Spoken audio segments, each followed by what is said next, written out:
இவற்றையெல்லாம் நாடகத்தின் வழியாக கற்பித்தல் வேண்டும். நாடகம் என்பது உலக நிகழ்ச்சிகளை காட்டும் கண்ணாடி. சிரிக்க தெரிந்தவனே மனிதன். சிரிப்பு என்பது ஒரு உணர்வின் வெளிப்பாடு. இது மனித இனத்திற்கு மட்டும் உண்டான தனிச்சிறப்பு. வாய் விட்டு சிரித்தால் நோய் விட்டு போகும் என்பது பழமொழி. சிரிப்பில் தான் எத்தனை வகை. அகட்டு சிரிப்பு, ஆணவ சிரிப்பு, நையாண்டி சிரிப்பு, ஏளன சிரிப்பு, புன் சிரிப்பு. சிரிப்புக்கு சுவை கொடுப்பதாலே நகைச்சுவை ஆயிற்று. அத்தகைய நகைச்சுவையை வெளிப்படுத்தி உங்களை மகிழ்விக்க வருகிறார்கள் எமது பள்ளி மழலை செல்வங்கள்.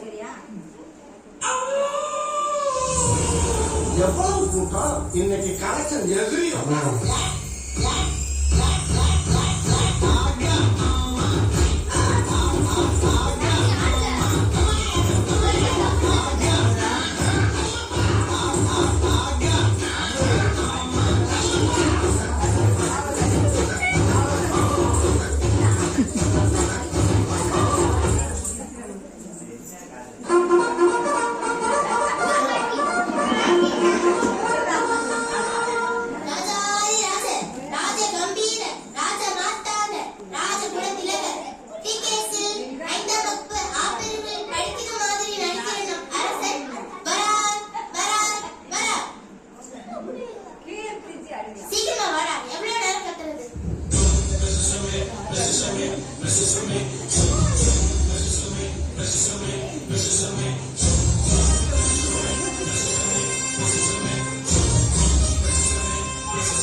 அமைச்சர்களே, நான் வரும்போது நீங்கள் அனைவரும் என்ன செய்து கொண்டிருந்தீர்கள்?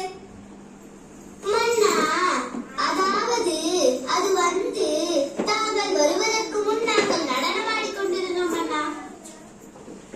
என்ன, என்னை விட்டு ஆடினீர்களா?